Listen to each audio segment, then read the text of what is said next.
Alrighty, so if at some point in your life you've either had, rented, leased, owned, or interacted with an 8th gen Honda Civic, or a Honda Insight 2nd gen, or just any sort of mid to late 2000s Honda, you would know what's going on here.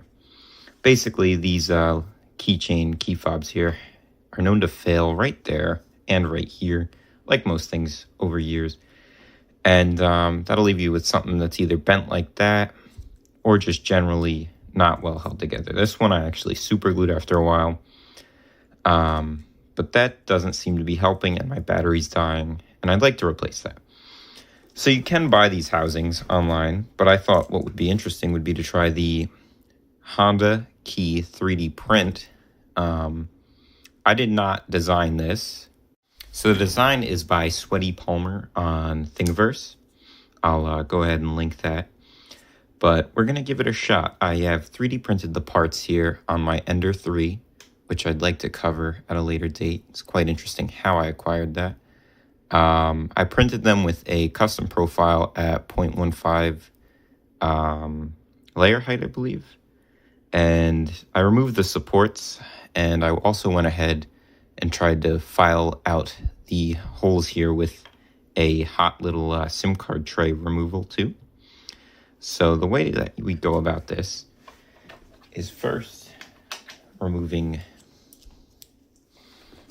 the key here, which may take a little bit more force than usual since I went ahead and decided to super glue it. Also, we need a smaller Phillips bit there.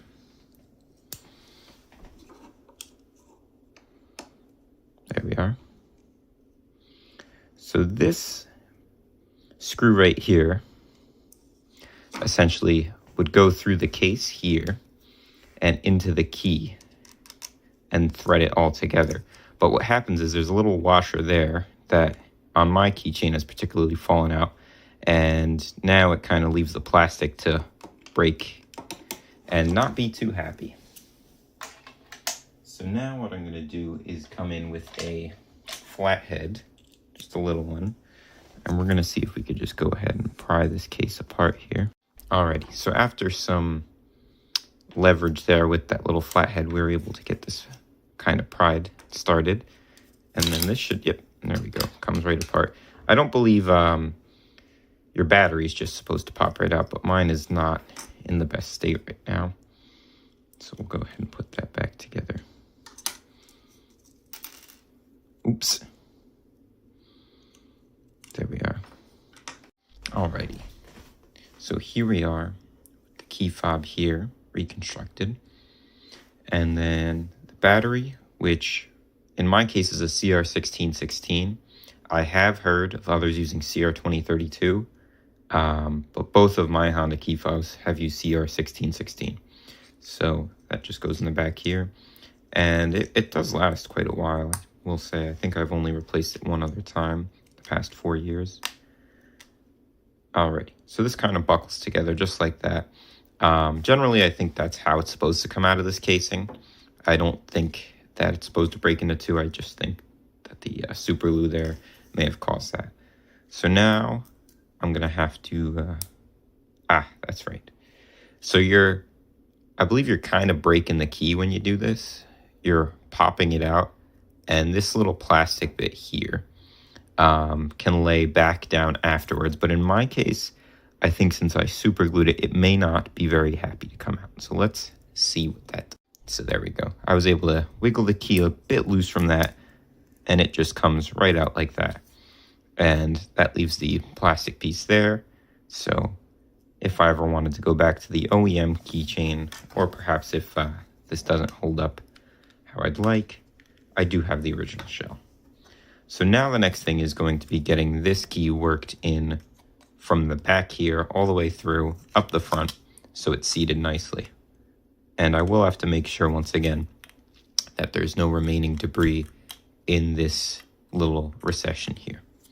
So that actually went through relatively easy.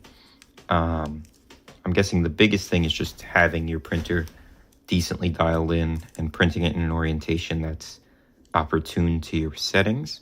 I printed this one, I believe like this. So the supports were generated under here, and this was on the bed. And also I think that should help with strength, because I don't presume that we're going to get layer separation down the line. I think we're going to face more bending stress, kind of like this, you know, which these layers should help prevent. You can print it vertically, which is how it comes in the STL file, but to each their own. So next thing we're going to do is go ahead and take our actual little transponder here and just fit that right into the housing. And once again, barring any clearance issues, this should kind of just slot down in. Let's see if case wants to come apart on me.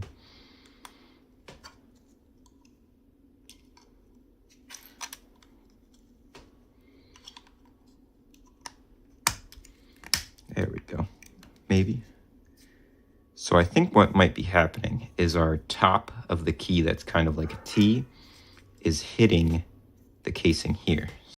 Alrighty, after a generous amount of trying to get it into the housing, I've got it here. And one thing I found helpful was just taking my pliers here and going through and making sure the holes were wide enough for the buttons here. They do sit a little further back than I would have preferred, but it certainly seems like a better housing than this one, at least sturdy-wise. Seems pretty sturdy. Perhaps not fitment-wise, but we shall see if rigidity holds over the years. The next thing is your back plate here, and I've already gone down and whittled this little nub here just for fitment there in that recessed portion. And I've also printed this. I printed this logo that fits in there lying down as well, and that just slots in there quite nicely, actually. Looks quite interesting. It's actually a little sticky because I have some glue on my bed normally, like the glue stick. And before I go any further, I forgot this. So let's do that. So this little keychain bit gets slotted right through the top there. And fitment is actually quite nice once you get it pulled through. Pretty solid, and you could always take your pliers, you know, and make sure that it's pulled all the way through so it's nice and evenly. And it looks pretty solid. Obviously not the same width, but pretty decently thick as the original Honda keychain there. So let me get this reconstructed and reseated into the handle, and I should be ready to close it up. Alrighty, so I have the housing in here, and one little trick that I just employed to get that in there was actually deconstructing the transmitter there and then just putting it all back together inside of the housing. That worked a lot better than just trying to force it in there. That's likely just a matter of clearance on my printer versus, you know, another. But now I have the back plate here that should hopefully slot fairly nicely, just like that, right above the transmitter. And then it's just a matter of giving a little bit of force to these back legs and pushing them down.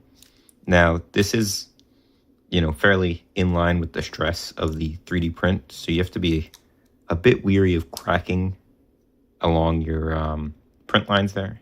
And then once it starts to slot in there, we can just go ahead and keep pushing until it's fairly well clamped down. So one thing to note for those who are inept with object impermanence like me is that this tab here does have a flat side that lays down. So the depth of your key ring affects these slotting in. So you want to make sure that once this transmitter is all the way in, you push this back down just so that this can slot in nicely. So now that I have this pushed back down, I should be able to clip this all back together and then go ahead and slot this in fairly easier than the difficult time I was having trying to fight itself. So that goes in like that. And then we tuck the legs in here. There we are. And that should be just about it. So it sits decently flush. The Honda logo kind of wants to not sit great. I'm guessing that's just a clearance matter with the H there, based on how I print it. But it feels quite dense and nice in the hand. And as we can see, my light works. And if you heard, my car did lock. So it is a little better than the one here. The design overall is very well thought out. So once again, I will link that. And yeah, that's basically it. So there we have a more inline Honda keychain that is not falling apart. And if there's any updates on this in the next few months, if it falls apart or whatnot, I shall post that. Just a few more important things to note. They do offer this STL file with the third trunk button, just in case you have a vehicle with that option. And this is the tool I was referring to that I heated up and used to get the clearance a little better for points like that little tab there that just quite weren't working out for me. And also I'd imagine it'd work well if you were having issues with the little indicator light there. But yeah, that's basically it.